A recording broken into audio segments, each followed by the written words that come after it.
In the beginning of the Sedra, Rashi quotes from the Pasuk the words V'yikchu li Teruma. They should take from me a Teruma, a donation. And Rashi explains this as meaning li lishmi, me for my name, for Hashem. The question is, what is bothering Rashi that he needs to explain anything at all? So we have in the Mefarshim that say the following.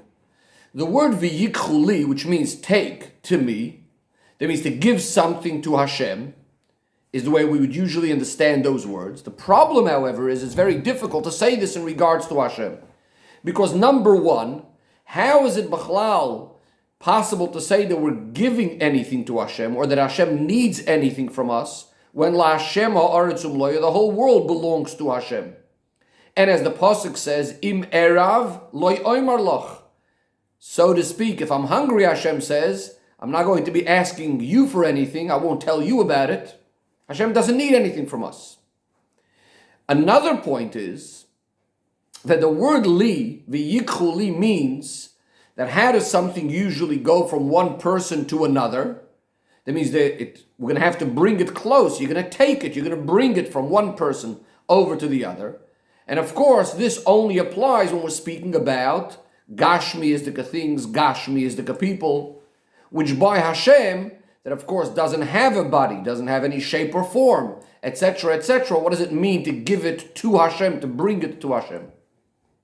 And therefore, say the Mefarshim, that's why the Rashi says that the word li over here means lishmi, you should take it for my name. However, the Rebbe says, what's difficult with this is, in addition to the fact that then the question is, why does Rashi have to quote the words v'yikchu and teruma from the Pasuk, if the problem is only with the word li, which Rashi is telling us that li means lishmi? But in addition to this, we find already similar expressions with the same meaning, the same idea, in previous psukim in the Torah.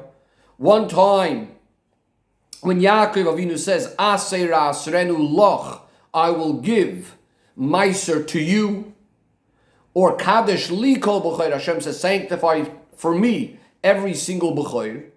So these are similar expressions to the li of our pasuk, and Rashi does not tell us in those cases whether the li or loch is to be taken literally, or it means on behalf of Hashem, for the sake of Hashem. So what's the problem? Why suddenly in this pasuk does Rashi have to explain it? Says the Rebbe, from this is obvious that by Rashi, the question in Pshut Shal Mikra, there's no problem at all of what this word li means that needs to be discussed and explained, because it could be understood simply that when we come to Meiser, for example, Aser Asrenu Loch, means not that Hashem needs it chas v'sholem in any way whatsoever, but we're doing it, we're giving it to Hashem. So the question is, why over here would that be different? Says the Rebbe in Seif Beis, seemingly we would be able to explain it, that the word v'yikchu li is very different to Aser Asrenu Loch and Kadesh li or other similar psukim. Because when it says v'yikchu li, it never says over here that it needs to be designated to Hashem and sanctified for Hashem. Rather, it only says v'yikchu, it should be taken to Hashem. And that seemingly doesn't really fit because of the reasons that we said before. First of all, Hashem doesn't need anything. And secondly, how do you bring something or give something to Hashem? And therefore, in our case, Rashi has to say that li means lishmi. And that will help us also understand why Rashi says the word v'yikchu, because how do you give or bring something to Hashem? Again, as opposed to the other psukim where it says clearly what we're doing. We're giving it as a meiser for Hashem, or making it holy for Hashem, but what would it mean to give it to Hashem? And that's why Rashi has to explain, li means lishmi. However, says the Rebbe, if that's the case, then it would have been simpler if Rashi just said that v'yikchu li means that we should sanctify it. And then we would understand what li means, because we're sanctifying it for Hashem or to Hashem. So why is Rashi only saying the word li, meaning lishmi, and he's not really explaining what the issue is? So some of Farshim want to explain that Rashi is actually bothered by the word v'yikchu, What does it mean, take it to me? It should have said, v'yitnu li, they should give it to me. And this is why Rashi is saying, li lishmi, me for my name. What he means to hint over here is to a very interesting concept that through Teruma, you're taking v'yikhu li, you're taking me, you're taking Hashem. Similar to what the Medrash says, that even though it's true La Hashem Maritz that Hashem does, the whole world belongs to Hashem.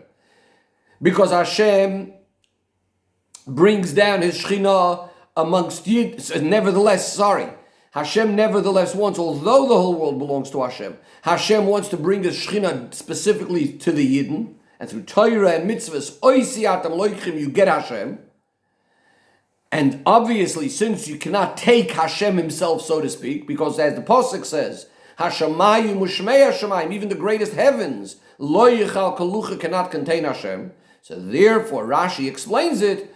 What does it mean, v'yikhuli, to take me? Lishmi. That means to say Hashem is going to rest his holy name upon the Yidden, through the Yidden, taking the Teruma and building the Beis HaMikdash and the Mishkan. Similar to what the Pasuk says, v'samu es shmi al b'nei Yisrael, that by Birchas Koyanim, they place the name of Hashem on the b'nei Yisrael.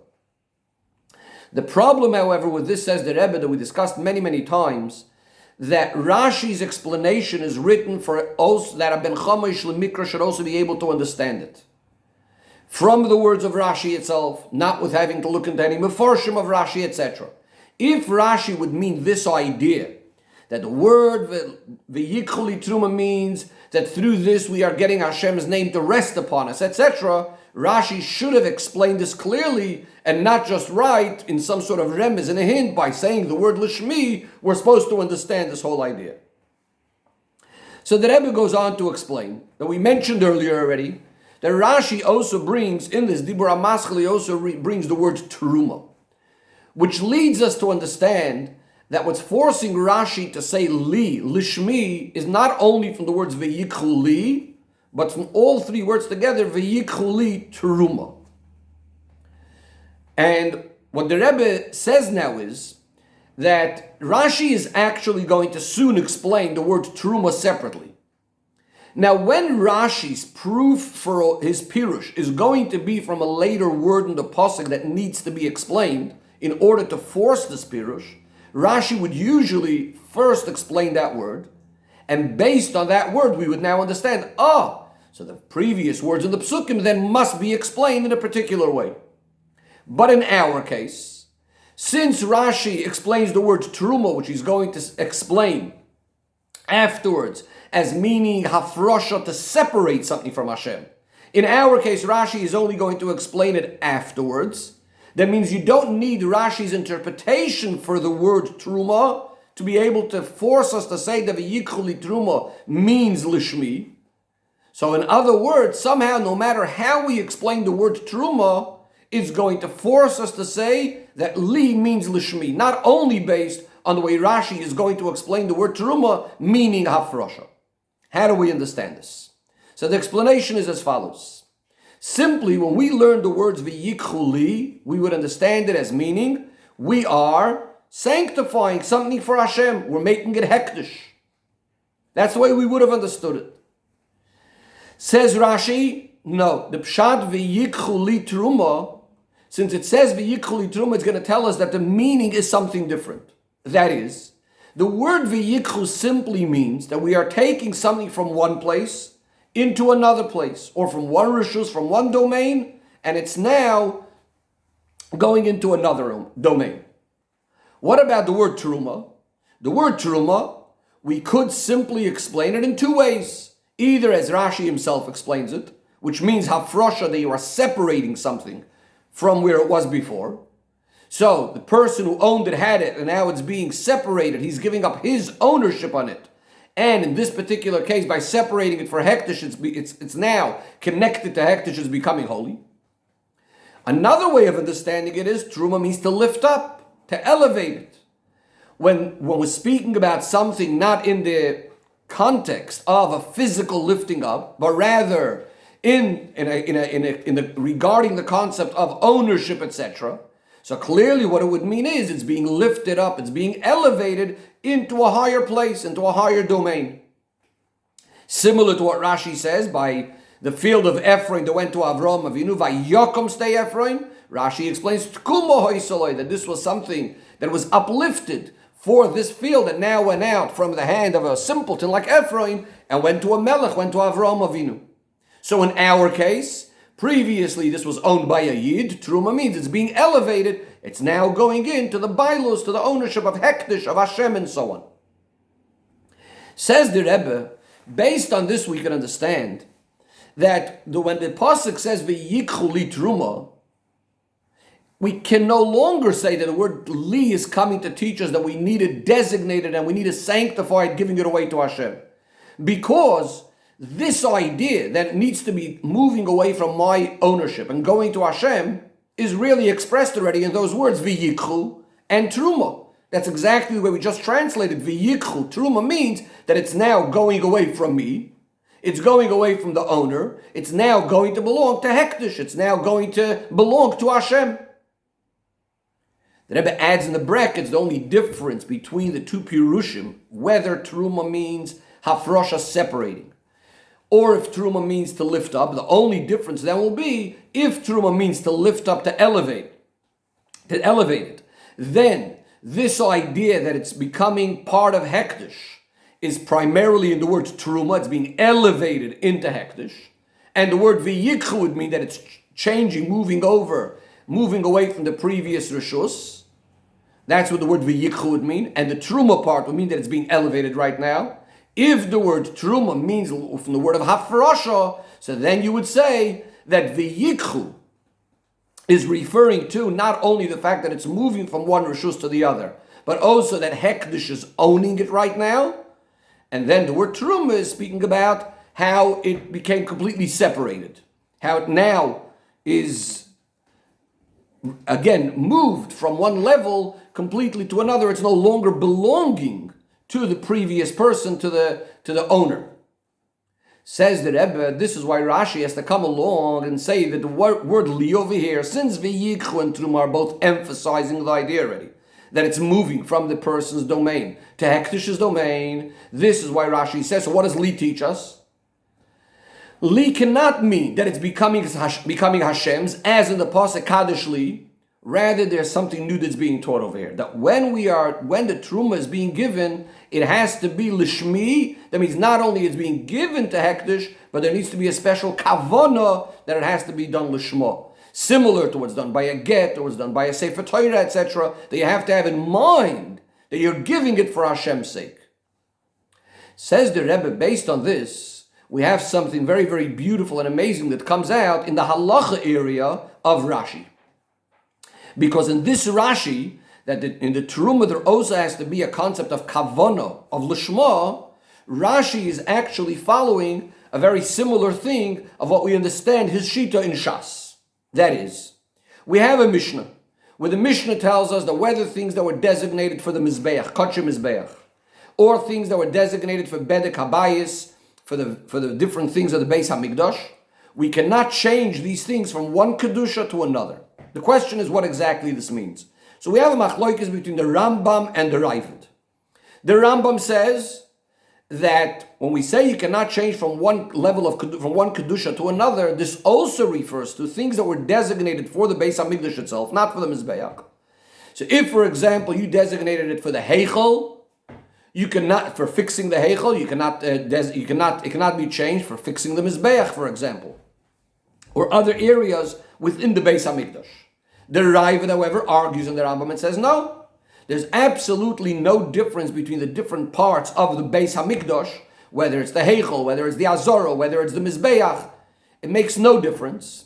So when the Mishnah says that you cannot change from one Kedusha to the other, it's only referring to the Kodshei Mizbeach, meaning for Karbonos, that you cannot change from Karbonos, even from a carbon with lesser Kedusha, you cannot change it over to a carbon with a stronger Kedusha.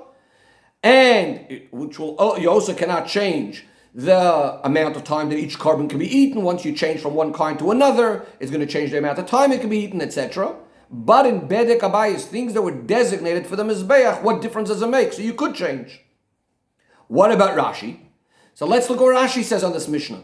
When Rashi says, So on this Mishnah, what does Rashi tell us? Rashi tells us that the kodshim of bedek habayis, if you took something that was designated for the Beis Hamikdash and you changed it for using it as a carbon, you definitely cannot do that. That's completely not counted as if you did it. In kodshim mizbeach, you cannot change from one carbon to a different carbon. You can't change from an oila to a shlomim, from a shlomim to a oila. However, what about within the bedek habayis itself, within things that were designated for the Beis Hamikdash? Could you change it then for another thing? There's no problem at all, as the Ravid says. Says the Rebbe, this fits very much with what Rashi is telling us in this parsha. Rashi said that it has to be l'shmi, it has to be for my sake. That means like this: since the idea is it's l'shmi, it's for Hashem, so it's not so relevant the specific detail within the Beis Hamikdash that it was given for. As long as it was l'shmi, as long as it's being given to the Eibishter, it's being given to the Beis Hamikdash.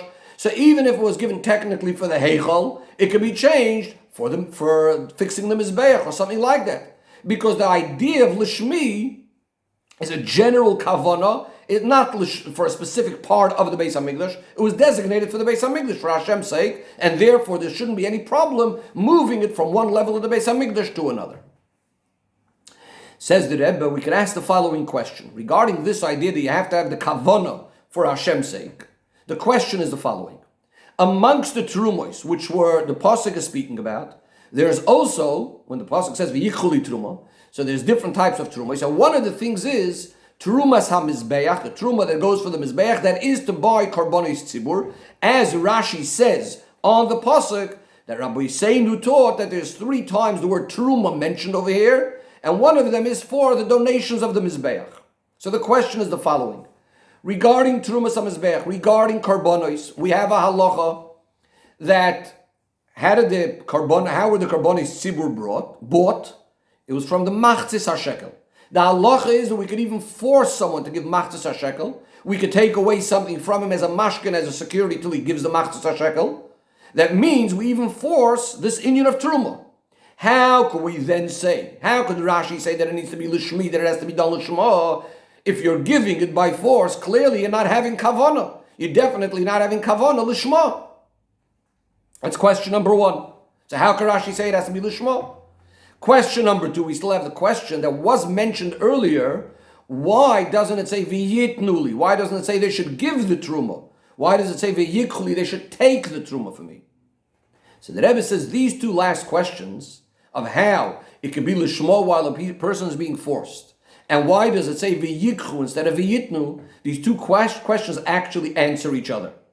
Because the halacha regarding l'shma in connection to Terumas HaMizbeach is not that the person giving it has to give it l'shma, but rather v'yikhu li truma, the treasurer of the Beis Hamikdash, the people taking the Machzis HaShekel, have to take the Terumois l'shma.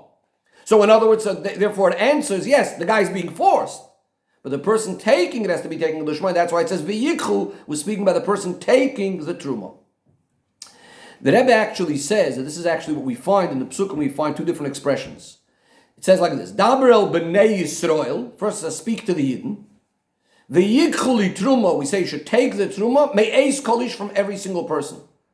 So first it says Daber el b'nei Yisrael, and then it says take from every person. It says the Rebbe like this: Daber el b'nei Yisrael is speaking about to those that are taking the truma, the treasurers and so on. So v'yikhu, they should take the truma. Who should you take it from? Me'eis kolish is referring to all the people that are now going to give that truma, and therefore there's no contradiction in the fact that yes, the Yid may be giving it against his will, and at the same time it's being done l'shma, because the gizbar, the person taking it, is taking it l'shma. The Rebbe asks in Sif Ches, we still need to understand, but Pnimi Yisoinyonim.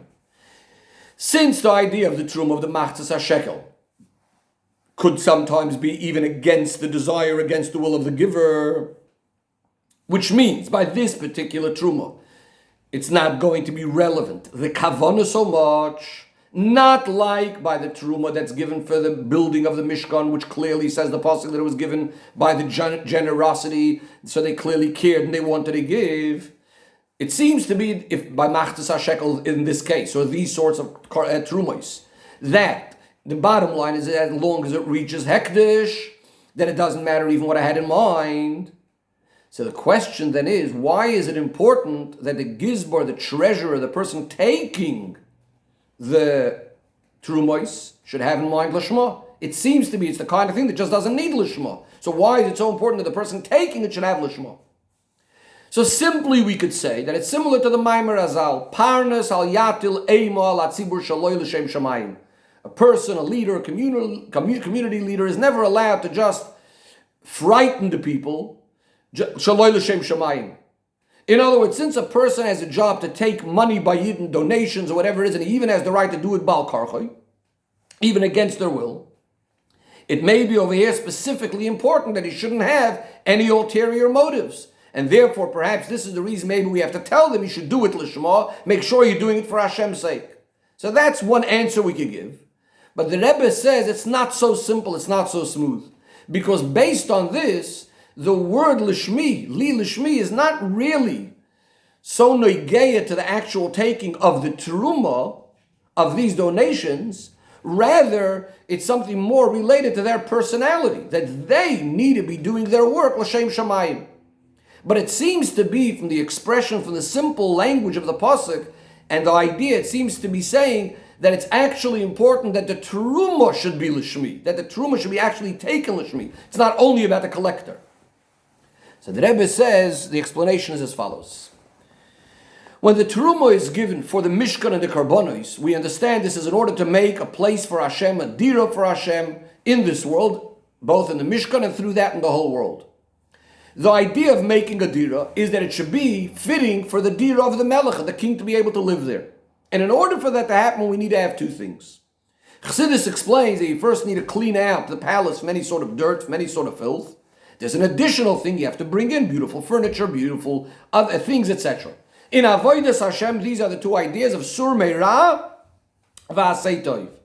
The difference between these two things will be that in the Avodah of Sur Meira is primarily just an introduction in order to be able to have a proper dira, a proper place to live in. The practical dira that is drawing down Elikus into the Gashmias, that the place should become a dira b'tachtoinim for Hashem, that's mainly going to be through the V'asei Tov, through the positive actions that we take. Like in the house, the positive things that we bring into the house. The other things that we're just avoiding the bad is getting rid of the filth. Therefore, says the Rebbe, Chassidus explains there's a huge difference in the avodah of Sur Meira and Asei Tov. In the avodah of Sur Meira, really what's mainly relevant is just the practical. It's not so much relevant of what type of way you got yourself to stay away from the Aveda, not to go against Hashem's will. Even if you're doing it with ulterior motives, and you're doing it for your own sake, and you're doing it because of the fear of punishment, all of that's not so relevant. The bottom line is you stayed away from the Aveda. However, when it comes to V'asei Tov, which is the main thing of making the dira for Hashem, here it's really important that it should be Lishma. Here it's really important that you should do it with a full kavanah for Hashem, not for yourself, because this is the way you're going to be drawing Hashem down here. This is the way you're making the dira b'tachtoinim, so we need to have the action should be in a way that Hashem should actually be able to dwell there. And therefore you can't have your own ulterior motives, chas v'sholim. This is in fact why we say, mitzvahs, a person should always be involved in Torah and mitzvahs, even shaloi lishma, because from shaloi lishma, you come to lishma. What's the reason why we tell a person to do it shaloi lishma? It's not only by saying, because that even shaloi lishma, this is sufficient. Bottom line is, maiso, ikar, action is the main thing, so even if you do it shaloi lishma, it's good enough. The real reason is because we're saying that hopefully, eventually, by doing it shaloi lishma, you'll eventually come to do it lishma. And that's going to be the real way how you can make a dira b'tachtoin. Says the Rebbe, just like it is in the avodah of the person, so too it is when we come to the things in the world from which we're making a place for Hashem, there can also be these two ideas. We have the idea of, like the Sur Meira, that is going away, moving away from the world, taking things that were from Klipas Noiga and taking them out of Klipas Noiga. So this is more the idea of the Sur Meira type of idea. And then there is the concept of bringing it into the domain of Hashem, making it holy, making it a place for Hashem, a mishkan for Hashem. This is more like the idea of V'asei Tov. So getting back now to the way we take away even a security for Machzis HaShekel to be given, we're saying that the person may be giving Bal Karchai, he's even giving against his will. because what this represents, taking the money away from him before going into hektish, is similar to the idea said. It's a similar concept like Sur Meirah. We're taking it away from the Gashmis, the domain it was in. So here it's not even so negay as we said, the kavanah that it should be lishma. The bottom line is it left a klipa. However, the treasure that's bringing it into kedusha, this is the way it's becoming part of the domain of hektish. This is more like the asay toiv aspect. Here it's important that it should be lishma, because as said before, the asay toiv aspect, making it a place for Hashem, here it's much more important that it should be done in a way lishma. Says the Rebbe, these two ideas are actually the two meanings that we said before about Teruma. One is hafrosha, separation, and one is elevation, lifting up. Hafrosha simply means that it's being separated from something else. It was mixed with something else, and now it's separated. This represents the idea, something that was mixed in with mundane, regular Gashmiistic things, and now it's being separated. So too in regards to the person, in the case, like for example, the Machzas HaShekel, it's being taken away from his personal domain. Then comes the next level, that it's being lifted up. Harama, being lifted up into the Rishus of Hektish. Says the Rebbe, this is what Rashi is hinting to, saying the words Li Lishmi. After, as we said, first he says the words V'yichol li Teruma, and then he says Li Lishmi. And before he ever even explained that the word Hafrasha in our case will mean separation. So in other words, at this point we can understand Teruma as lifting up. Says the Rebbe like this, because the main idea of Lishmi, when is it mainly important that it should be Lishma? As we said, when it enters the domain of Kedusha. Mainly when it's being lifted up. It's going into hektish, not so much when you're separating it from the previous place. So even before we look at that word hafrasha, we're already being told it needs to be l'shmi. Because in that area, that domain of lifting it into kedusha, that's where it's important to have the lishma. Says the Rebbe Dohira from all of this and Avodas Hashem is when a person is going to influence another Yid being a makarav to Torah and mitzvahs, he's going to fulfill a mitzvah saseh, to rebuke your fellow. He may think to himself as follows: I can understand when it's my own Torah and mitzvahs, and I'm serving the Eibishter, I understand it's important to do it l'shma. But when I'm going to influence another Yid, shouldn't the main thing be the bottom line? I'll get the person to start putting on tefillin, I'll stop the person from doing an aveira, and so on. But the particular way of how it's done, how I got the other person to do it, seemingly is not so relevant. That's what the person might think. And therefore it's also possible that within the rebuke should mix in a little bit of some sort of feeling of the opposite of Avas Yisrael. Or in a more subtle way, the idea that I am the one that's rebuking him, I'm better than the other person, etc., etc. Because he might think, bottom line is, I'm just getting the guy to do the right things. So even though he knows that, yes, it may be some sort of chisor in my own avodas Hashem, maybe it means I'm not so purified yet, elevated yet, I still have some sort of feeling of yeshus. I might think, but what's the difference? As long as I get the other person to do the right thing, the other person should have the attitude of Kabbalah, so he should really be accepting it from no matter who I am, especially when I'm just trying to keep him away from something bad. Seemingly the kavanah doesn't make a difference. So even if I'm not doing it with the right attitude, as long as I'm getting the other person to do the right thing. Says the Rebbe, we have the Hoirah from here as follows. That this sort of calculation, that might be true for the other person. He might make such a calculation that he needs to run away from bad no matter what, no matter where it's coming from and who's inspiring him and what the motives are and so on. But the person that's trying to influence the other one, to stop him from Sur Meirah, he has to do it l'shma. Because when he is doing his mitzvah of Teichiach, it's a positive mitzvah of Va'asei Toiv. And we just said that in a positive thing, of course you have to do it l'shma. And therefore there always has to be that full Avas Yisrael and fully doing it l'shma, truly for the sake of Hashem, not because of my own feel-goods and so on. Especially, says the Rebbe, when we see that if you're not doing it properly l'shma, and you have your own ulterior motives, so then it's going to be lacking not only on my own personal avodah, that I'm not doing it properly, being makar of the person properly, but I'm actually not going to influence the other person in the proper way as well.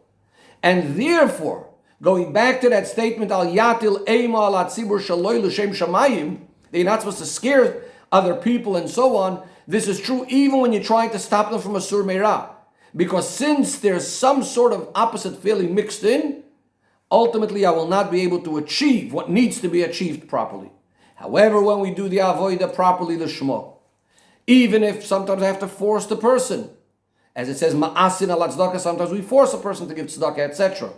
But as Chazal tell us, schoroi godoil, the person who forces others, his reward is even greater than the one doing the mitzvah, giving the tzedakah. As the pasuk says, v'hoya ma'isa tzedakah shalom, tzedakah brings peace.